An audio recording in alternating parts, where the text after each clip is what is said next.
Tell daddy to go. Jesus. Jesus. These Fulani people have been living in this land and they have not taken even single permission from the community. We would definitely allow the youth to even take their own step, whatever they want to even do. I have watched what is going on around our country with pain. At the age of 63, I believe I have become a mother in this nation and can speak to this nation. All right, so the news says federal government to reintegrate 744 repentant terrorists into society. I want to start by saying that God keeping us alive, by next week I shall be approaching a federal high court to stop this madness. Are you ready to be held accountable if indeed your comments, your actions and inactions are found to have incited people to violence? They often have the audacity, the temerity. They will record their victims and they will put it on social media.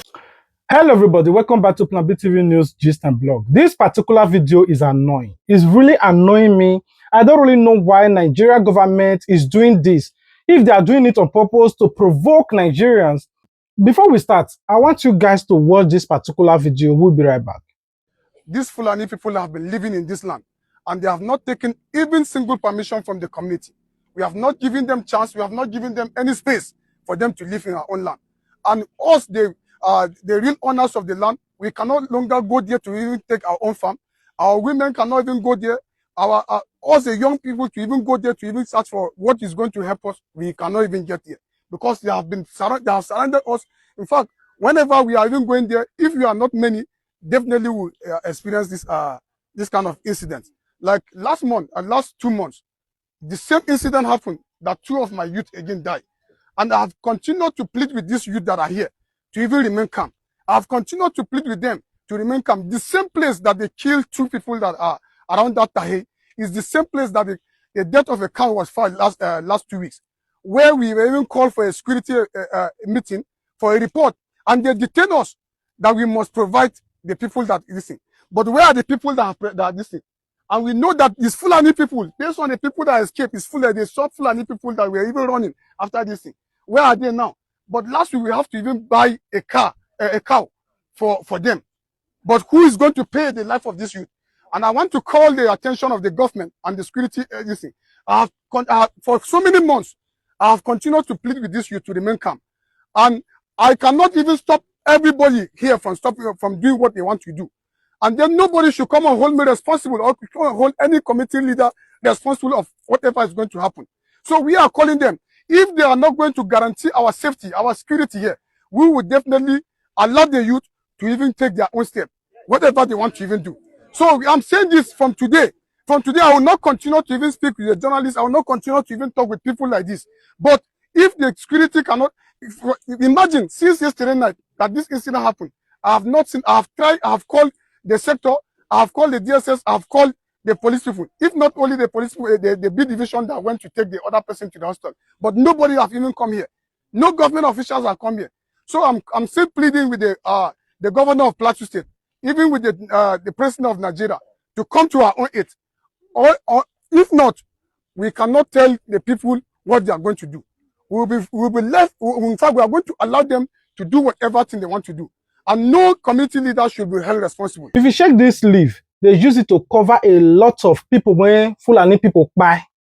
Now, there are a lot of family that have lost their loved ones to these Fulani herdsmen, the Abeda, Boko Haram, or let's just say terror, all of them. Now, like this particular woman, how she was crying profusely for what these Fulani herdsmen have done to them. Do you know what the federal government is doing right now? Despite the soldiers that have lost their souls to this Fulani herdsmen. Now, over 700 Boko Haram have been reintegrated to the society. When I first came across this video, which prompted me to make this particular video, I was so annoyed. I want you guys to watch this particular video of VDM when he analyzed what he said about all of this. We'll be right back. All right, so the news says federal government to reintegrate 744 repentant terrorists into society. The federal government has announced that 744 former terrorists and victims of violent extremism are to be reintegrated into society following their graduation from the federal government's deradicalisation, rehabilitation, and reintegration camp under Operation Safe Corridor. 744, according to the government, repentant terrorists of violent extremism. So these people are going to be sent back to the society. Now, do you know what this means? Since there have never been any news before, we have never seen any news in this country where they said that the soldiers, the military, arrested 744 terrorists in a spot or at a particular operation. So what this news means is that for every time the military, the armed forces, for every time they go for an operation and they successfully capture these terrorists and they take them back to their base, to their commander, instead of doing the needful, or take them to the court, instead of the court to do the needful so that they can reduce the number of these terrorists, they keep them. And for every operation, they have been doing this and they have been keeping them. That's why they were able to amount to 744 that are being sent back into the society. First things first, where is the encouragement for the military? Where is the encouragement for the soldiers? Where is the justice for the soldiers where they buy for inside bush? Where is the justice for them? If these same people that is spying them, that they are fighting against, if they will ambush them and they will attack them and they will arrest them and bring them back to you as the government, if you send them back, so what are they really fighting for? Then let's quickly leave Nigeria for them. Because this is not fair to our personnel, to our soldiers, to our navy, to our air force, that they will go into the bush, fight these guys, they will capture some, bring them back, and you send them back again into the society. That's number one. Number two, how are you sure that you have completely rehabilitated these guys and they are now repentant and they will not go back to their old ways? How are you sure? That's another question. How are you sure? Because I know the Nigerian government, they are not going to do follow-up on these guys. When you rehabilitate somebody, it goes beyond this person has been rehabilitated. It goes way beyond that. You have to understand what made them start committing that particular type of crime. If it is money, then you know how to handle them. If it is religious belief, you know how to handle them. But like I said, the Nigerian government does not even have that time. Now, this 744 you are sending back into the society, there is a very high chance that about 400 of them will go back. Or maybe 500 of them will go back into their old ways. Are you sure they are repentant? It's possible that, okay, because they know you are doing a rehabilitation program, they can just act as if they have repented so that you send them back. This is not good at all. This is not good. Again, like I said, the Nigerian government, they have poor management. Because you are supposed to do a follow-up on them, create a particular job for them that they will be earning more than what they were earning before. That's the only way you rehabilitate people like this. Because now you don't claim, say, okay, you don't take them, go school, you don't rehabilitate them, now they are back in the society. Okay, let's say one start doing shoemaking. Or maybe start doing plumbing because they did not go to school. So they cannot do white-collar jobs or work in a bank. So let's say they're going to phone repair, car repair, and all this other repair. Then they sit down, in a day, they are making like, let's say they are making, let's even take it up. Let's say in a day, they are making 200,000 naira. Let's take it up. They are making 200,000 in a day. Then they sit down and say, will I be doing this? When we did into kidnapping, that time as terrorists, we're collecting per person, we're getting 50 million, 60 million naira for ransom. And then we split it among ourselves. We are like 5 guys. 5 guys, we collect like 50 million. We are getting 10 million each for one operation. Am I going to bring myself down to be doing shoemaking? To be building? To be a mechanic? They will go back to the old ways. They already have their guys. All they have to do is to they know the locations where they sit down. They know where they meet. Linking up with their old guys will not be hard. They'll just go sit down, wait in a place. They don't continue again. But this is not fair to the soldiers. And this is not fair to all the soldiers where they don't lose their life for the battle against terrorism in Nigeria. Because what are they really fighting for? Like I said, federal government, President Bola Ahmed Tinubu government, I think it is better for you to just leave this country for them. Let them take charge. Just leave it for them. We are talking about people where we say they don't displace people where they for Kwara State. That Woro community. Now they say nobody did there again. Everybody don't run. In Niger State, the other day, we see people they run. In Nasarawa, people they run. These people don't cause great pains to a lot of people. Terrorism, they attack just almost every day. Benue almost every day. Bruno almost every day. On Saturday, they go bomb. 3 places on Saturday. Monday Market, Post Office, and University of Maiduguri Teaching Hospital. All those sides, they go bomb them on Saturday. They left a lot of scores for hospital. And you send them back into the society. Why? Easter Day, Easter period. He went to Agwarukuba. You send them back to the society. So where's the justice for the Nigerians where they don't buy? Where's the justice for the community where these people go ambush, carry their women, and do forceful entry on them? The farmers where these people don't buy, where's the justice for them? May God help us. Anyways, peace and love. To confirm it so that you can hear from the horse's mouth. This is the Fulani herdsmen or the terrorists. They are swearing oaths. They are taking oaths that, okay, they will no longer be a bad person. They are now changed person to the society. They are ready to be reintegrated. I want you guys to watch this video. That I will be faithful, zan zama mai gaskiya, obedient, mai biyayya, and committed to the Federal Republic of Nigeria. Jajirtacce ga kasa ta Nigeria. The administration of oaths by a federal high court judge effectively sets the day's activities in motion. It is the graduation of 744 persons formerly linked to terrorist groups. The men have gone through the deradicalisation and rehabilitation program and are ready for reintegration. The federal government says the objective is to encourage defection within the ranks of terrorists through the corridors of opportunity offered by the Operation Safe Corridor program as part of efforts to end insurgency. Graduating here today are individuals who at one point had normal lives.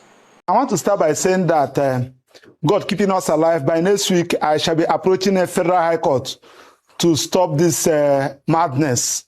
We can't continue like this. In the first instance, you talked about a United Nations resolution. That was a grant or a purported legal framework upon which the army is committing this illegality. In the first instance, we have a law. Under our criminal jurisprudence, we have the Constitution, we have Administration of Criminal Justice Act, and some other various laws. Now, once a crime is committed, our laws are there. Once you are investigated, you'll be charged to court. Once you are charged to court, the only role the federal government have to do is to, through the Attorney General, to discontinue the matter. Either the State Attorney General or the Federal Attorney General, whichever the person that is prosecuting that offense. Once the person has been faced the trial and convicted, the only option for the person is to grant the person amnesty, that's presidential pardon. When the person met the necessary criteria. Now, the representative of Chief of Army Staff during the function said that this thing is not amnesty. Now we ask, what is that? I have a client that mistakenly murdered somebody through a fight. But that young woman has spent over 25 years, as I speak to you now, at Suleja prison. And this is somebody, a particular the same citizen, sacked an entire community in the name of terrorism. The army, our gallant soldiers, risked their life. Some of them even lost their life. Apprehend the terrorism suspect. Hand it over to the authority for prosecution. Then after 6 months, they told us that they have been repented and there have been a trend that they are going to now integrate into the society. And the representative of Chief of Army Staff was begging the community to accept them back. Now I ask him question again. Which community? the community that is no longer in existence. Now, who are those that receive them? The people that are already in the IDP camp. So this thing must stop. This is, to me, this is an epitome of fraud. Now, I'm also inviting EFCC to check how much that was spent in carrying out this funny process. Now, how many terrorist suspects do we have in the whole federation? How many are in Abuja? How many are in DSSS? Do you apply this to all of them? Now, the same chief of army staff was telling us that most of them were coerced into the crime. Yes, of course. Once an adult is coerced into the crime or you are convinced into the crime, once a crime is committed, it has been committed. When do you now how do you now want to convince us that coercing somebody into a crime has become a defense? In a crime of this nature, we must be serious. So that's why I told you that, I started by telling you that we are going to approach I'm going to approach Federal Court by next week to stop this particular madness. It must stop. This is them taking oath of allegiance that they are now repented, but forgetting that the former repented bandits, the former repented Boko Haram, recently just by somebody because they said now they're provokant. That's why, oh, if you don't repent, you get what they do. Even American person went to this people camp where they were integrating them. When they interviewed them, some people said, I've paid more than 100 people. They derive joy in whatever they said they are doing. Now, this leads us to this particular video of Pastor Sarah. What she said, I want you guys to listen. I have watched what is going on around our country with pain. At the age of 63, I believe I have become a mother in this nation and can speak to this nation.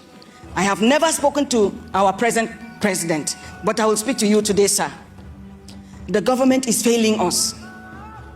I look at what is going on in Jos, what is going on in Benue, what is going on in Kwara, what is going on all over the country, and I'm worried. I am pained. There is a dichotomy I see. Two standards I see. I see one standard for the north and another standard for the south. Whenever a few Igbo boys have gotten angry and acted or reacted, they send Air Force, Navy, and military to go and stop them. They take armored tanks to the east. But we see Fulani boys stand and speak on the internet.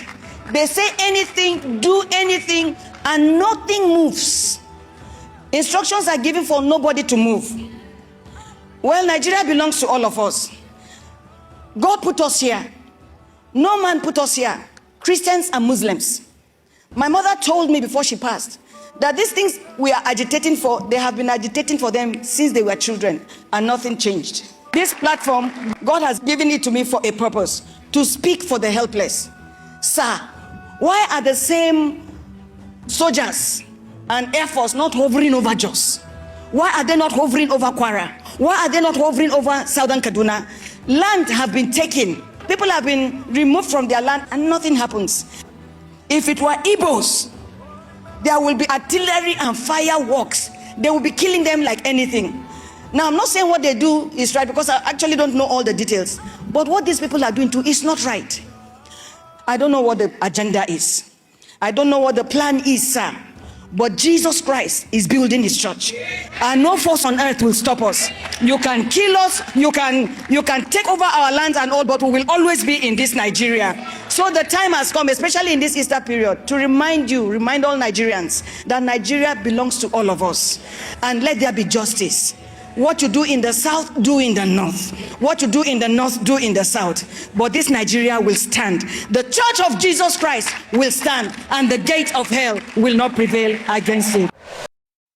This is why I said in the beginning of this video that some people are more Nigerian than any Nigerian. Now, Igbo person, especially the Biafra, whenever these people hear anything about them, oh, buy them, bomb them. You even watched recently on how Nigeria chief of army staff were saying that, oh, we went to Southeast, we did this to the ipob, we dismantled them, even called them secessionists, he even called them terrorists. He called the ipob. But this Boko Haram, they are not terrorists. They are Muslim, so they deserve to be pardoned. The ipob deserve to be wiped out of Nigeria. You listen to what she said. It's not only me. And this is the reason I'm always angry about the city boys who don't have sense. I don't know why. These are just some group of selfish Igbo men that just want to enjoy. They don't care. They just want their business to be floating. They don't want Tinubu wahala. So at the expense of their family, at the expense of their knowledge, they don't care. They just sold their birthright. Now, I want you guys to watch this particular video of TVC when they were interviewing Alex, the said activist guy that came to Nigeria that were helping a lot of Nigerians that this fulani herdsmen were buying unjust, that were even helping them to build house, you know, helping them a lot. But I want you guys to see how this TVC guy were now twisted the narrative. TVC is probably working for the APC. See how they were not fighting the guy, blaming him, say, you were the one that incite violence in Nigeria. I want you guys to watch. Are you ready to be held accountable if indeed your comments, your actions and inactions are found to have incited people to violence? Which laws have been broken, can I ask? Well, and even more so, which incitement to violence has been done? You know, I appreciate the prior remarks and context regarding different issues in Nigeria. I would say that it's despicable to try to compare me to anything in Rwanda. It truly is disgusting. When have I called to murder one person? I have never once called for anybody to be murdered. I have called for people to be protected.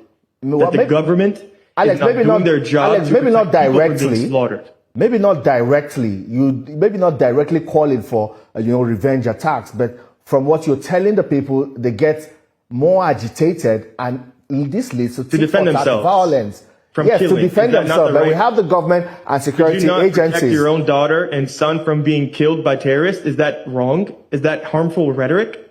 To protect your families from terrorists? Because it's Christians that we're saying to protect themselves? Everybody should protect themselves. And anybody in their right mind, if they are being threatened, if their daughter, mother, father, anybody is being threatened to be killed, it is their right to protect themselves. If you cannot live in peace and you cannot protect yourself, what country is this? I mean, if you can't live, what is that? Anybody in their right mind would not want their families to be killed. And that's all I call for. If the government is failing to protect you, you should protect yourselves from people who would take your life. There's nothing wrong about that. There's nothing breaking a law about that. There's nothing evil in that. And from my understanding, even in Muslim and Christianity, you should protect yourself from threats. I'm not saying to go and take up arms and go murder the government. I've never called for that. I've never called for anybody to be murdered. I've never called to do anything regarding the government. I said, protect yourselves from people who would threaten your life.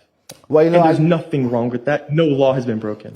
There are also claims that there was a meeting you held with the local population, and after, talking to them, there was a reprisal, a revenge attack that also led to the death of two other people in Plateau State. That was already done before I arrived. What I noticed was the burning in the fire. The people had taken revenge, and that fire was actually where the attack happened, which I found out after I had left Angwarukuba. So they had killed two people, innocent people that were Muslims from what I was told, in revenge for the original attack.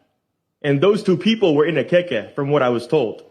And so they were killed before I arrived. So it's a false narrative to try to say, oh, because this person came that they went and did this. For 2 decades, have Christians not taken revenge after being attacked in Jos? This is nothing new. It's been happening for 20 years. Let me tell you this. The founder of the ministry that I work with in Jos, he was murdered by Muslims in front of the university. He was on the way back from a funeral because it was the middle of a crisis. He was cut into pieces. What? His body parts into pieces in the middle of a crisis. This was 7-8 years ago. I wasn't there. So it's a false narrative to try to say that, oh, because a white man came, all of a sudden people are killing people. For decades, people are killing people. Alex, you said something earlier that Muslims are also being killed. You talked about Zamfara, Katsina State. Absolutely. So why continue pushing a narrative that appears to support what they call now the Christian genocide? The question is, why does it appear your activity in Plateau State and indeed Benue State is making an already bad situation worse? I would first pose the question, what that has been done has made it worse. Well, your comments and the rhetorics you're pushing, calling on the local population to defend themselves. Yeah, so I don't really see which comment has been insightful. You know, I've called that, one, the terrorism should end, that the government should be doing everything in their power to protect innocent people, Muslim and Christian alike. I've been very vocal about, obviously, the Christians who are being killed across Plateau, Benue, Taraba, those types of states. But I've never rejected, and I've directly talked about the violence happening in Zamfara, in Katsina, in Sokoto, and Kwara. I mean, the ones who were killed in the Woro massacre, which you're very aware about, were primarily Muslim people. You know, there's still hundreds of people that are in captivity that were kidnapped, both in Kwara, and then also, you know, we saw recently with iswap and Boko Haram in Borno state, hundreds of people that are still in captivity. And so the things that I have said, I would say that I would ask people to show me and tell me specifically what rhetoric and what words are causing anything. Because for me, I've called that, yes, innocent people should be defending themselves. You know, in America, we can do this. You know, in America, you have more guns than you do people. And so, you know, this type of issue can't even really happen in America. But because this is, if I were to go to someone else's house, they would defend themselves. Yeah, no, it's 100% truth. Like I said, Muslims are being killed in Nigeria. This can't be questioned. It's a fact. But there's two things that I want to really be clear about, okay? If you say that Christians are being killed and there may be a Christian genocide, that doesn't mean that Muslims are not being killed in Nigeria. And so I want to be very clear about that. What I am saying and what I have seen with my own eyes and what I've heard from Christians and Muslims alike in Nigeria, there's two things. In Zamfara, in Borno, Kwara, Katsina, Sokoto, Muslims are being killed. Muslims are being kidnapped. Thousands of villages have been burned. It's pure evil. Across the Middle Belt, specifically in Plateau, Kaduna, Benue, Taraba, the truth is that Christians are directly being targeted. That can't even be disputed. And the question that I would ask is, if this is not the case, how many Muslims and how many Fulani people have been killed? How many of their villages have been burned in these states? So again, I'm only referring to Plateau, Taraba, Benue, Kaduna, those places. Fulani cattle herders are not killing their own people. They're not burning their own villages. They're going and targeting Christians in their villages. And so that is why we are saying, okay, in these states, Christians are being targeted. We're not saying Muslims are not being killed and Muslims are not suffering across Nigeria, because they are.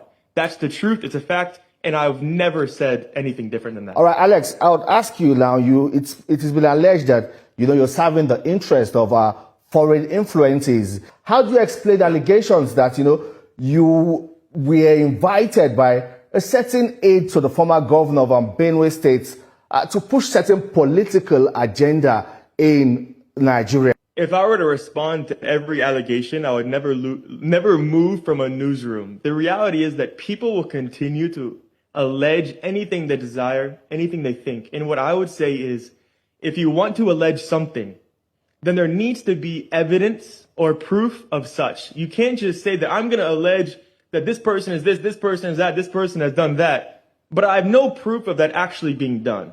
So if someone wants to say, oh, this person is CIA, he's a foreign operative, foreign agent, what shows that I'm a foreign agent or a foreign operative? Well, is there any type of proof or evidence at all? And even more so, which CIA operative or foreign agent is in the public eye? I mean, everything about me is public. I don't try to hide anything. You can see my life, my history, where I played football, what state I'm from, where I do work, what countries I go to, what I've built. I'm very open. I have nothing to hide. So it's on the burden of the people to show proof, not for me to disprove false allegations with no proof. All right, countries. Is this about a push for Nigeria's mineral resources, or it is truly about peace and finding lasting solutions to the conflict? And how exactly are you even working with government whose primary responsibility is to ensure the safety of lives and property? Which minerals have I sought? I haven't done anything regarding any minerals. I've never made comments regarding minerals. I've never touched a mineral. I build churches. I build schools. I rebuild villages that have been burned. I stand for the oppressed. I stand for freedom. I stand for the innocent people to protect themselves from terrorists and people that would take their lives. I've never discussed minerals. I have no interest in minerals. I don't even know what minerals there are in Nigeria. I know there's tin because I saw tin miners mining in Barkinladi. So I don't know where these allegations come from outside of people that simply are trying to slander, trying to spread misinformation and propaganda, to try to silence me, to discredit me, to try to shade over the work and the things that I am saying and what I am doing. But the reality is that truth is my greatest defense, because truth cannot be argued. A fact cannot be argued. Allegations can be argued. And this is an allegation. All right, but when there's no proof and there's no facts, there's nothing for me to say. I can't disprove, but there's nothing to respond to. All right, then. Alex, what next for you? You know, you have left the country. You deny claims or allegations or claims that your visa was revoked, but now you have left Nigeria. You're in Florida. Are there plans to return to continue with your work? Absolutely. Absolutely. You know, I actually went to Kwara. I wasn't even supposed to be in Plateau during this mission. I went to Kwara to rebuild Woro.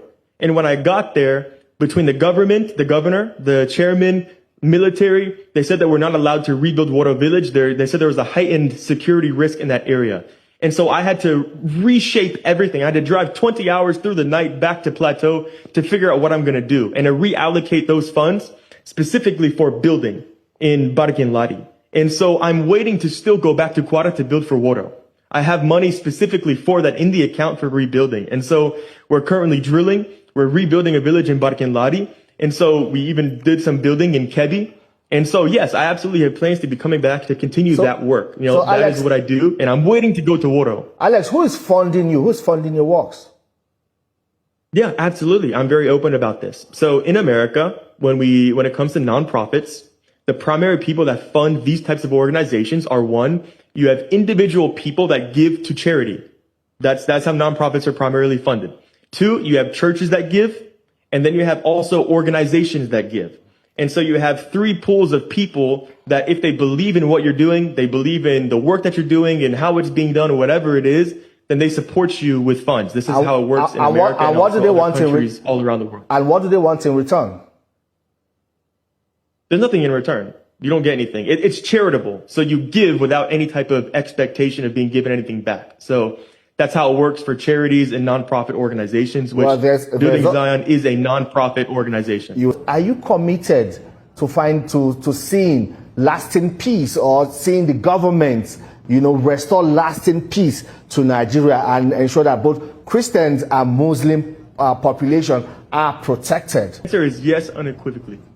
To me, it's actually a shame that I even need to speak regarding injustice in the killings. And I would actually completely agree with what you just talked about, that if there was justice, I wouldn't even need to say a word. I would prefer that I could come and build a school, build a church in peace, not have to say a word to anybody, not be in the public eye. That's how I began in Nigeria. But because of how much injustice I saw and how every time I come, I'm getting reports from all these pastors, everybody kill. I'm like, how can I be silent? And so when I see those things, I'm like, truth needs to be told, justice needs to be served, and we need to speak for the innocent, speak for the oppressed. And so I am on the side of peace. I wish there was peace. I wish Muslim and Christian alike that people did not have to be killed. Whether I disagree with your beliefs or not, that's okay. I'm not going to kill you because I disagree. Thank God that the guy is intellectual. He was able to answer them. Telling people to protect themselves. The same thing VDM did. Telling people to protect themselves, they said it's violent. If you say fulani herdsmen, whenever, don't allow them to buy you. If they come, protect yourself. They say you're inciting violence. Now, Nigerian soldiers are dying like animals every day. I wonder how Nigerians will feel, especially the soldiers now, that captured these people. After they captured them now, they are not treating this Boko Haram far better than the Nigerian soldiers. The Nigerian soldiers that have died in the war front by this same fulani herdsmen or the Boko Haram, akadas, jahidist, or whatever you call them, now their family have been abandoned. What do you think is the fate of the family watching this? What do you think of the fate of the soldiers that these people are bombarded with, that have one hand or that are handicapped in general in the hospitals or being left alone? This is why we say that this APC government means no way for Nigeria. And I want you guys to watch this particular video of this northerner gullibly saying that, oh, Nigerians should grant amnesty to all the Boko Haram or the fulani herdsmen in the forest. And I want you guys to watch it. Let's now also turn to its impact on people, where in a shocking clip, a student of the University of Jos is seen begging for help after he was abducted along with 6 other people while traveling in Kaduna State.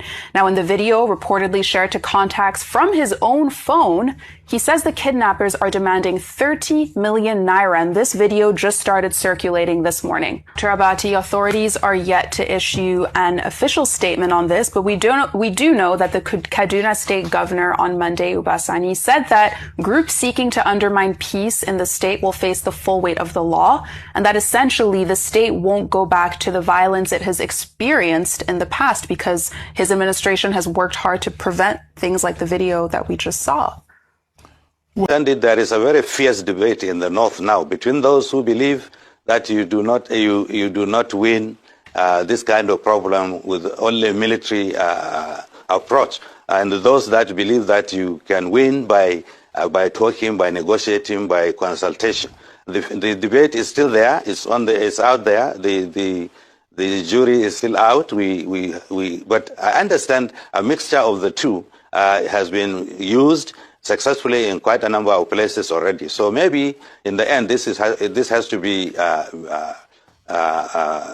put together and applied. But I remember very well when there was an amnesty program in the Niger Delta during those chaotic times, and it has worked perfectly.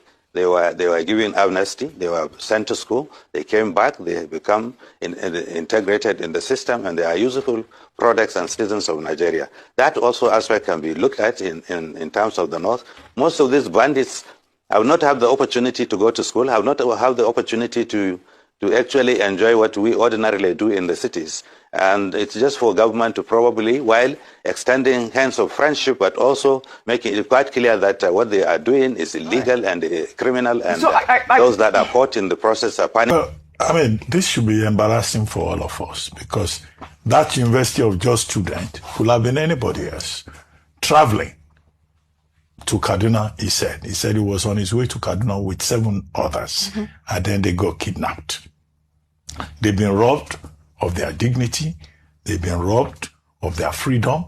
They've been robbed of opportunities that may be waiting for them in their various destinations. And that should not happen to any citizen, whether a visitor or a bona fide citizen by birth or by naturalization. And this is the whole thing we're saying, that look, security of lives and property is the primary purpose of government. And if government cannot make the environment safe, then it means that government will have to continue to try. And every day, the Nigerian government gets this kind of reminder, very painful, by the way, that it still has a lot to do. Now, they are asking for 30 million. Is it 30 million per person or 30 million collectively for all the persons that were abducted?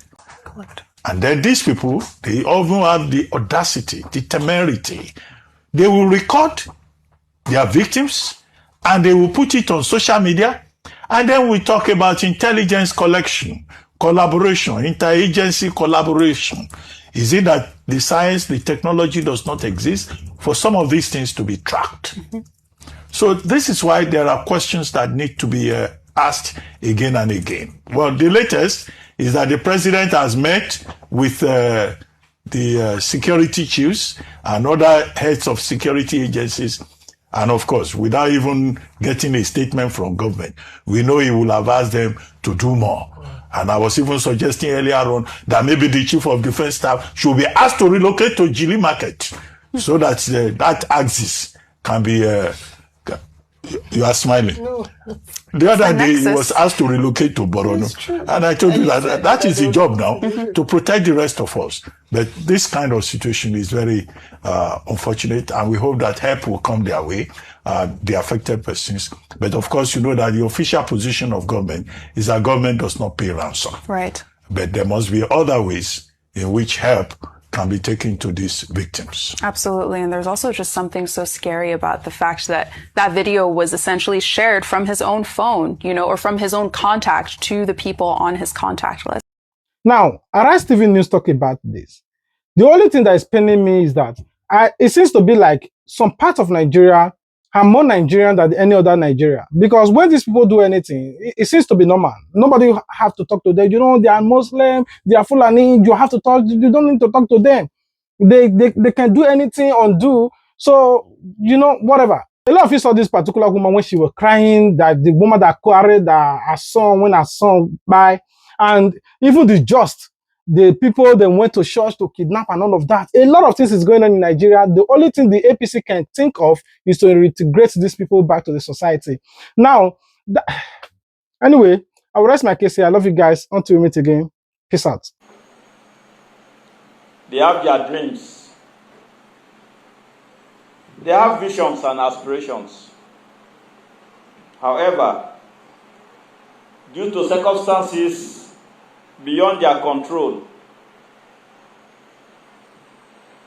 many were abducted, coerced, or drawn into the complexities of conflict. Among the clients are 8 foreigners from Cameroon, Niger Republic, Chad and Burkina Faso. A representative of the Chief of Defense Staff warns that the Operation Safe Corridor program is not an amnesty program and not born out of weakness. Let me also emphasize that Operation Safe Corridor is not an amnesty program, and it is not a sign of weakness.